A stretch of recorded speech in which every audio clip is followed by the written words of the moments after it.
एक बार की बात है, जादूपुर नाम के एक गांव में करतब दिखाती एक औरत एक रेड्डी के लिए गांव में आती है।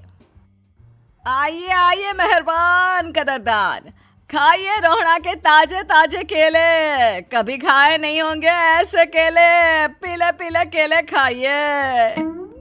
ये कहकर रोहड़ा हाथों में 4 केले लिए उन्हें सर्कल में जोर जोर से हवा में उछालती हुई करतब दिखाती है, जिसे देखकर आसपास के सारे बच्चे अपने अपने मम्मी पापा से उस औरत के पास जाने की जिद करने लग जाते हैं।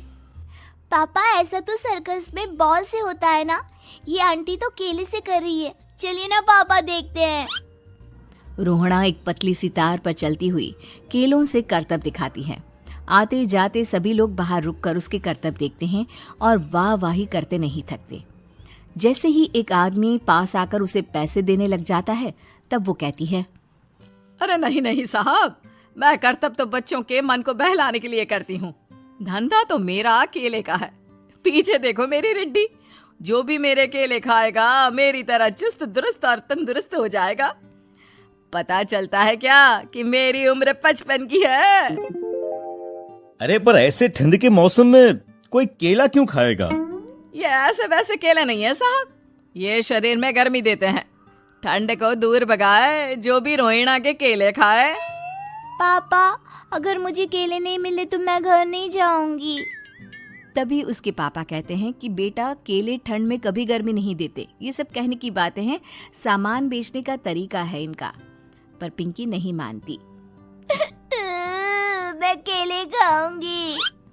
पिंकी की जिद के आगे नत्थू हार जाता है और उसे केले खरीद कर दे देता है। पिंकी खुश होकर केले घर ले आकर खाती है। अब मैं भी करतब करूंगी, कितना मजा आएगा। जादुई केले। पिंकी पहला केला खत्म भी नहीं करती कि वो बेहोश हो जाती है। दूसरे केले से एक काला धुआं आता है और रोहड़ा चुड़ैल बनकर बाहर निकल आती है। मेरे भूतिया केले बच्चे न खाए, ऐसा हो ही नहीं सकता।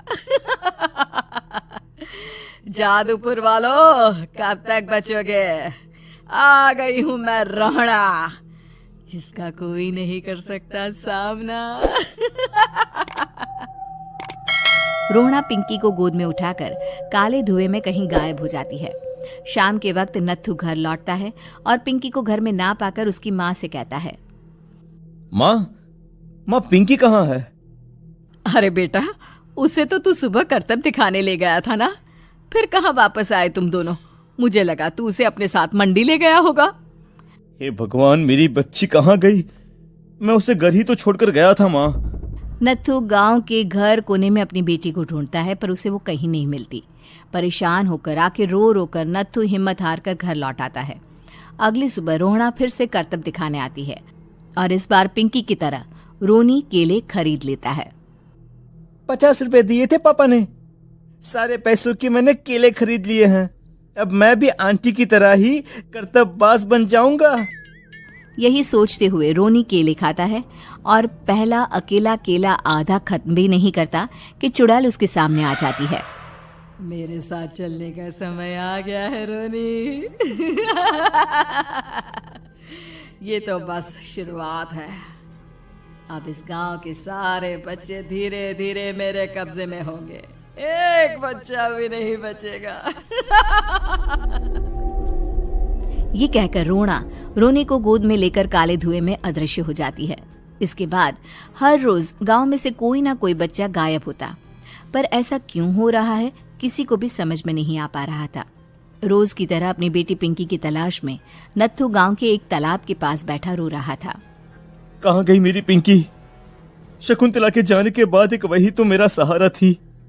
अरे उसकी आत्मा कोस रही होगी मुझे कि मैं अपनी बच्ची को संभाल भी नहीं पाया। नत्थू ये कहता हुआ रो ही रहा था कि तभी तालाब में से उसे शकुंतला की आवाज सुनाई देती है। कहाँ थी तुम शकुंतला? हमारी बच्ची और सारे गायब हुए बच्चे रोहड़ा के कब्जे में हैं। वो बच्चों को जो केले देती है उससे बच्चे बेहोश हो जाते हैं और उसके कब्जे में आ जाते हैं और वो उन्हें ले जाकर काली दुनिया में ले जाती है। पर वो ऐसा क्यों कर रही है?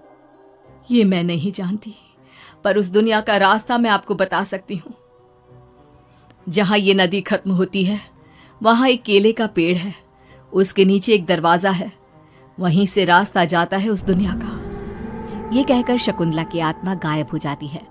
गांव के सभी लोग झुंड बनाकर उसी रास्ते से काली दुनिया में चले जाते हैं और वहां देखते हैं कि सारे बच्चे वहां काम कर रहे थे। पापा मुझे ले चलो यहाँ से। पापा पापा। सभी बच्चे अपने मम्मी पापा से लिपट जाते हैं। तो तुम लोग यहाँ तक आ गए? क्यों हमारे बच्चों को पकड़ लिया तूने?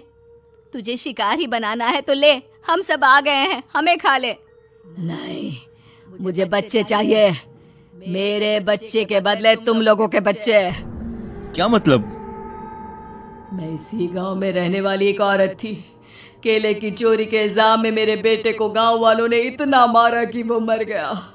उसी दिन मैंने ठान लिया कि गांव वालों का भी वही हाल करूंगी। कुछ दिन बाद बेटे के चले जाने के दुख में मैं भी मर गई और मेरी भटकती आत्मा एक चुड़ैल बन गई। और फिर मैंने बदला लिया तुम सबके बच्चे छीनकर। बर्दाश्त नहीं कर पाए ना, सोचो मुझ पर क्या बीती होगी। हमें माफ कर दो रोना, पता नहीं ये किसकी गलती थी पर हम सभी माफी मांगते हैं। हमारी खुशियां लौटा दो, तुम भी तो एक माँ हो। गांव वालों की बात सुनकर रोना का मन पिघल जाता है और वो बच्चों को छोड़ देती है। उसके बाद काली दुनिया बच्चों के लिए जादुई दुनिया बन जाती है। अब कोई भी कभी भी वहां आ जा सकता था।